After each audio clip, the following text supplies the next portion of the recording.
ibiganiro by'umugati w'ubugingo. Ndabasuje mwese abo duhuriye hano, ukaba ari ubwa mbere uje ndakwakiriye, ndakwishimiye. Shimye nawe ukunze kudukurikira mu biganiro byacu, cyane cyane aho tuganira tukumva ijambo ry'Imana mu buryo butandukanye uko Imana yadushoboje, binyuze mu buhamya cyangwa se deba cyangwa se kwigisha ijambo ry'Imana nk'uko dukunze kubivuga hano. Nk'uko tugaburira imibiri yacu tukayitaho tukayambika, niko dukwiriye no kwitwararika umuntu wacu w'imbere, tukamugaburira kugira ngo akomere, arindwe n'imiyaga n'ibintu byose, kubera ko ufite ijambo ry'Imana, ufite ubuhanuzi bwuzuye, ufite kumva icyo Imana ikubwira ku bihe byose unyuzemo. Niyo mpamvu ijambo ry'Imana dukwiriye kurikunda, tukagaburira umuntu wacu w'imbere mu buryo bwiza, muri doctrine nyazo izo Yesu Kristo ijambo rye yavuze, tukarigira ibyacu ikaduturamo. Amen. Ndabizi neza rero ko nawe utaje hano kubwiga ihamana, hari ikintu Imana ishaka kukubwira. Nguhaye ikaze rero kuri ameza y'umwami wacu Yesu Kristo. Turaza gusengera hamwe.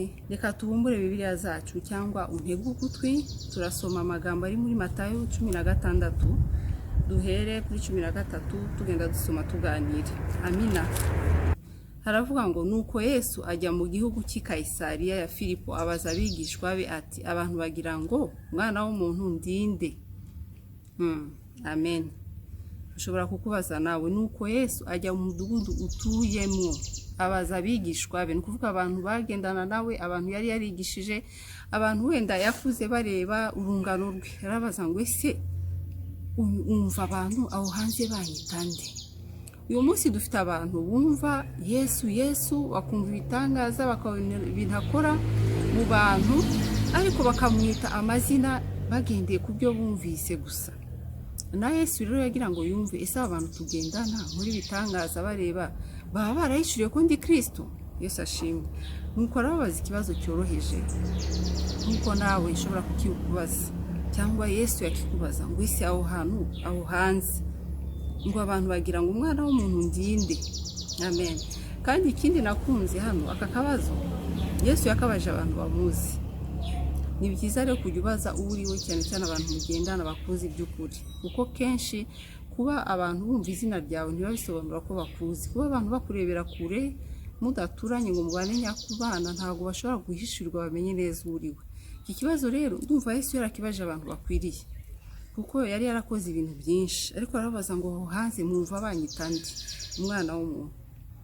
Baramusubiza bati, bamwe bagira ngo uri Yohana umubatiza wa wundi yipfiriye, abandi ngo uri Eliya yari yarabayeho, abandi ngo uri Yeremiya, cyangwa ngo uri umwe mu bahanuzi. Amen. Amen. Uyu munsi birababaje kubona umuntu ashobora kuba ari muri ahantu asengera, byitwa ko ari mu bintu bya Yesu, ariko agahora amwita nk'umuntu yumva kure, yumva nk'umuntu bavuze. Aba Eliya bose babayeho, Yohana umubatiza yari yarabayeho, ariko Yesu uyu munsi iki kibazo ashobora kukikubaza wowe, akakimbaza, ese wowe urabona nitwa nde uyu munsi? Mbega wowe ntiwavuga ngo numvise kuri Imana ikora ibi n'ibi, ariko ukaba warayibuze mu buzima bwawe ku giti cyawe? Ubu butumwa burakureba rero, nagira ngo cyangwa se bwongere butwibutse uburyo dukwiriye gushaka cyane kujya imuhengeri kugira ngo tumenye Imana yacu. Gutinda mu by'Imana ntibisobanura ko bayishuriwe. Gukurira mu bintu by'Imana, abantu bakuze mu kirokore cyangwa se mu idini, ntibisobanura ko ubuyizi. Birakwiriye rero ko nawe umenya Imana yawe, ukamenya Kristo ko ariho. Nyuma burareba umuntu ukunze Imana, ukunze ibyaha, ariko akumva hari ahantu ataragera, hari ukundi atarumva yaha Imana izina. Wari wakagera mu bihe nawe wabwira Imana uti, Imana ku giti cyanjye, atari ku bw'izina ry'umuntu runaka, umubyeyi wanjye usengera unkunda, cyangwa se umushumba wanjye, uyu munsi ndi kumva nakwita iri zina. Yesu rero buri gihe abashaka ko tuva ahantu tumva uburyo abandi bamuvuga, ariko natwe tuvuge tuti Yesu Kristo naramubonye nkura aha hantu, naramubonye nzura, naramubonye nk'izi ndwara, nguhimbye amazina. Umwami wacu cyangwa se Imana ifite amazina menshi muri Bibiliya, abantu bagiye bayihimbira bitewe n'ibihe bagezemo. Yesu ashimwe. Imana yacu rero iragahabwa izina. Urifuza ko uyu munsi uhishurirwa Imana nawe ukagira izina uyita, apana kuyiha amazina wumvise abandi bavuga. Amen. Haleluya. Hari igihe umuntu urugero kugira ngo mvuge byumvikana, hari igihe umuntu abana n'undi akavuga ngo uriya muntu numva namwita ko ari umunyamahoro kubera uburyo yamumenye, kubera uburyo yamuvumbuye, kubera uburyo bagendanye. Akavuga ati mwebwe ntabwo muzi ariko genda muzi, ndi kumva ariko atari ibyo twigirisha. Reka dukomeze gato ikiganiro twumve uwatanze igisubizo nyacyo. Arabaza ati ariko mwebweho ubwanyu mugira ngo ndinde, ariko mwebweho tugendana, mwebweho nkora ibitangaza mureba, mwebweho nababwiye amabanga y'ijuru nkababwira iby'ubwiru. Hari ahantu Yesu yabwiye abigishwa ati mwebweho mwahawe kumenya iby'ubwiru, mwebwe abantu byitwa ko mukijijwe, abantu byitwa yuko mwamenye, muragira ngo ndinde. Yesu ashimwe. Arabaza ngo uragira ngo ndinde. Yabajije abo bantu ngo uragira ngo ndinde. Uyu munsi Yesu arakubaza ngo uragira ngo ndinde. Mbega aho Imana yawe ntiyaba ari Imana yo mu Kigali? Mu yandi magambo, Imana yacu siyo kuba mu bantu benshi wumve ngo ndi munsi y'ibi bintu cyangwa se ahantu runaka wumve ko biguhagije. Ukwiriye kujya imuhengeri ukabazwa Imana ku buryo uvuga uti narayibonye ku giti cyanjye, nayibonye imeze itya, narayihishuriwe, ibyo ndimo ndabizi kuko narayibonye. Yego mba muri urusengero ariko nabonye Imana ingirira intya. Yego ababyeyi banjye barakijijwe ariko nabonye Imana ku giti cyanjye. Ni umwana wa pasiteri ariko nanjye nzi Yesu, naramubonye, yarankijije, yarambohoye, ni umucunguzi wanjye, ndabizi neza. Ibintu bifatika nibi, bihamya nibi. Aya mazi wabukanuye amaso. Amen.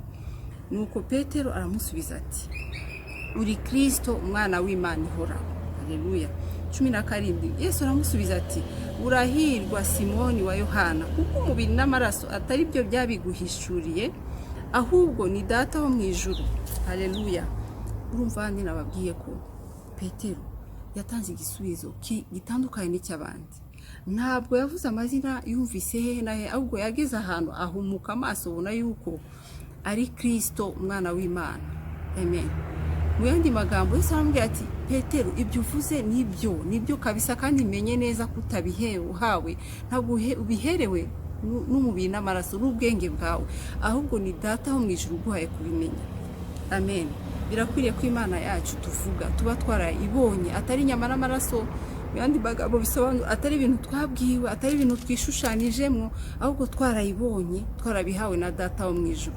Ibyo bisobanura ari Imana yawe si Kigali. Imana ukwiriye kuyihishurirwa bitari inyama n'amaraso.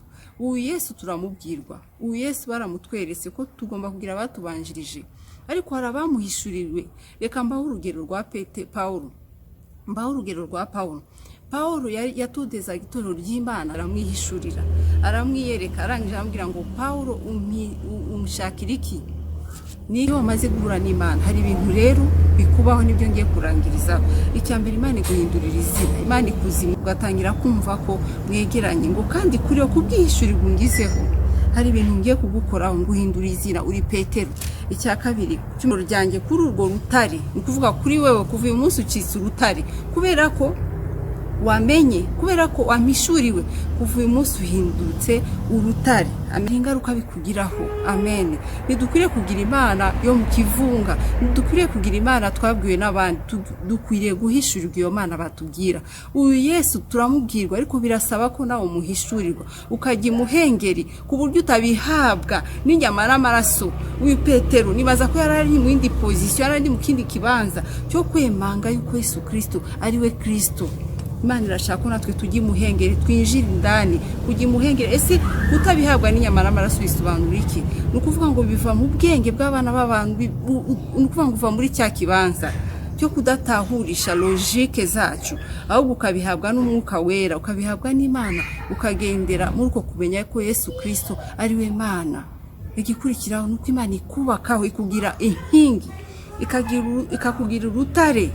Imana itangira ijambo rya kabiri, Imana itangira kukubakaho ibintu bikomeye, ngo nzubaka itorero ryanjye kuri urwo rutare. Haleluya. Itorero rya Kristo ni njyewe nawe, n'abantu bizeye, n'abantu bahishuriwe Kristo. Kuri wewe Imana ikubakaho ibintu bikomeye. Iyo tuvuga ibintu bikomeye nuko Imana ibikureba nk'umuntu yitoranirije ishanga ryera, ibuye rikomeye. Imana igiye gukonstruizaho umuryango wawe, gukira, gutabarwa kw'igihugu cyawe, gutabarwa k'umuryango wawe, kuba urutare rwubatseho Kristo mu rugo rwawe, ukaba umumama udasanzwe, ukaba umupapa udasanzwe, ukaba mwene w'abantu mu vindimwe mu buryo budasanzwe, kubera ko wamenye Imana, wahumutse amaso, ntukigenda nk'impumyi. Abantu bose bavuga Yesu Yesu siko baba bamwizeye, ariko iyo wagiye imuhengeri ukamenya Imana mukamenyana ikaguhindura izina, kuri we yubakaho ibintu bikomeye. Ntuzatangara abantu b'Imana, yego ntabwo tuzagira ama etage ngo duse n'abantu bose, ariko hari ibindi bintu Imana itwubakaho. Paulo niwe yavuze ngo dusa n'abakenya ariko dutungishije benshi. Haleluya. Nubwo nabwo tuba tubishaka, kuko icyo Imana ibishaka ibanza kubaka ibiri imbere muri wewe. Ubwo butuzi ufite muri we bukubaka n'abandi, bukaba umumaro ku gihugu cyawe, kuba muvindimwe, kuba mugendana, kuko uba wubakitse kuri Kristo no rutare rwa mbere. Hanyuma kuko wamumenye, kuko wagiye muhengeri, kuko ubishakisha mu kuri no mu mwuka, icyo gihe Imana ni ngombwa kubaka ibintu bikomeye.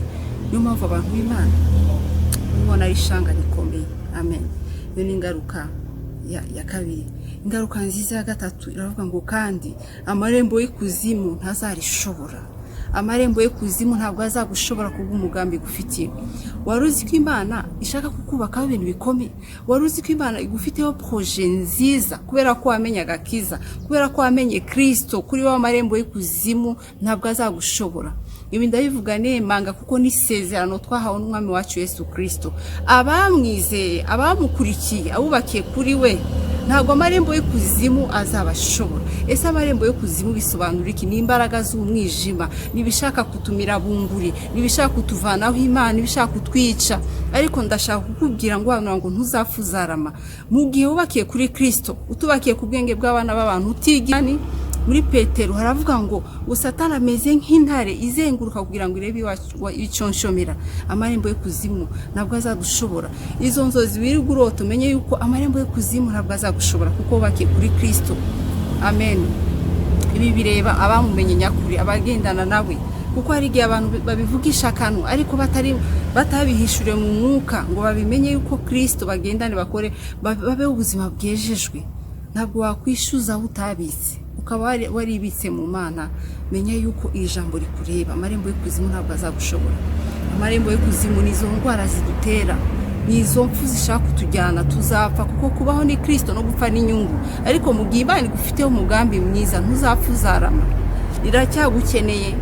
Nigutahana bizaba ari byiza, ariko ndashaka nkomeza umuntu yumva acitse intege, yumva ari guterwa inzozi z'abarabakuniga, ibicapo bigutera ubwoba, inzozi ibyo ugenda, amajwi wumva, ibigutera physiquement, kuko ntiturwana n'inyama n'amaraso. Uko Yesu yamubwiye ngo si inyama n'amaraso biguhishuriye, ni nako no mu mwuka dufite ibiturwanya bitari inyama n'amaraso. Ariko ngo amarembo y'ikuzimu ntabwo azagushobora, niko ijambo ry'Imana ritubwiye. Amen. Ndashaka kubwira niba ufite ubwoba ntabwo azagushobora. Umuririmbyi yaravuze ngo amarembo y'ikuzimu nayo ntazadushobora, twashizwe w'ikimenyetso, Uwiteka z'abantu be. Arakuzi Yesu. Amen. Ariko byose bihishuriwe. Ibanga rya hano nuko wamenye Kristo mukagendana. Icyo gihe Imana igusezeranisha amagambo uko yabibwiye abanatwe aratureba.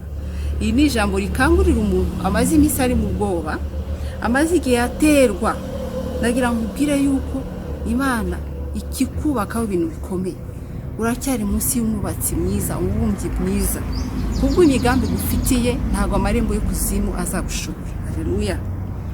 Umurongo wa 19, nzaguha imfunguzo z'ubwami bwo mu ijuru, kandi icyo uzahambira mu isi kizaba gihambiwe mu ijuru, n'icyo uzahambura mu isi kizaba gihambuwe mu ijuru. Mu yandi magambo Imana yaduhaye autorité, abahishuriwe Kristo, abubakiye, abo Kristo yubatseho itorero ry'Imana, abakijijwe, abera, ishanga ryera, abantu Imana yirongeye. Yaduhaye autorité, bisobanura ngo yaduhaye ububasha bwo kugira ibyo dufunze mu isi bigafunguka mu ijuru, mu isi, mu kirere cy'ijuru. Ibyo dufunze hano kuvuga ngo ibyo twanze dufatanije hamwe tugasenga biri mu mugambi w'Imana bizafungwa cyangwa bifungukwe kubera ko Imana yaduhaye autorité. Amen. Iravuga hano muri Mariko 16, iravuga ngo kandi ibimenyetso bizagumana abizera ngibi, bazirukana abadayimoni mu izina ryanjye, bazavuga indimi, bazafata inzoka, amasezerano ni menshi, ngo kandi bazanyisha ntacyo rizabatwara. Luka 10:10 ngiye Imana avuga ngo nabahaye ubasha n'ubutwari. Luka 10:19 ngo ukandagira inzoka na scorpion. Iri ni ijambo rikwibutsa autorité wahawe. Nongera kukubwira ngo amarembo y'ikuzimu ntabwo azagushobora. Impamvu ni iyihe bitazakunda? Nuko wubakiye kuri Kristo nuko wahisemo Kristo mukagendana, atari Kristo ubwirwa, atari Kristo werekwa nk'umwana muto, ahubwo kubera ko wagiye muhengere ukamumenya mukuri no mu mwuka, bitari inyama n'amaraso nko yabibwiye Petero. Atumpaye igisubizo kitari amazina uvanye abandi, ahubwo warambonye. Uyu munsi ngira ngo nyirangirize nkubaza, wabara muhishuriwe, wabara menye Kristo. Uyu munsi nashaka kubwira, injira mu muryango batavuga Kristo nk'imigani. Shakisha ngo nkunda bankunda kandi abashakana umwete bazambona. Ububasha twarabuhawe.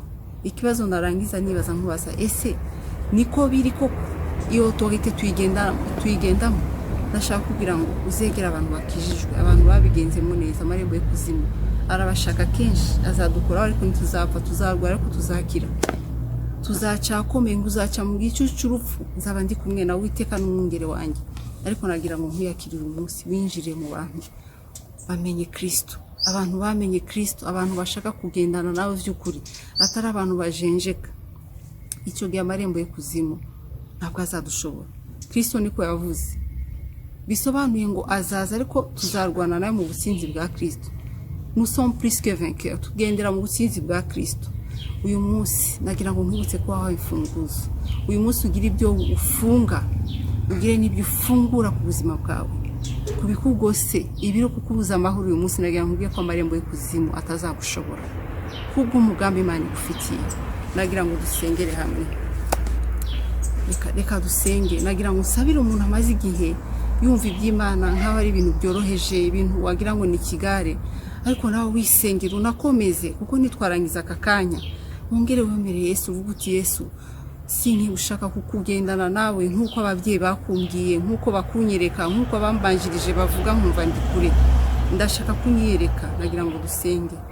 Mana yacu, ndagushimiye kubw'uyu munsi, urakoze kubwira ijambo ryongeye kunyibutsa na mwene data yuko twubakiye aho twubatse, watugize urutare, waduhaye ubasha n'ubutware. Ndasengera umuntu atarabona izina kwita, ataramenya ati Imana yanjye nyibonye aha, umwiyereke Mana uri gukurikirana buno butumwa bwiza. Inyota afite uyongereze kugira ngo ajye muhengere, kuko ukunda abagukunda kandi abagushakana umwete bazakubona. Reka bakubone, bave mu murongo w'abantu bakuvuga mu migani, bave mu murongo w'abantu bagendana n'ubwoba. Mana, ijambo wavuze ntabwo ayo marembo azadushobora. Ndasenze ngo uzura abantu bakize, abari mu bwoba, abatakoreshaga autorité ubahaye, wabahaye kandi wongeye kuduha uyu munsi.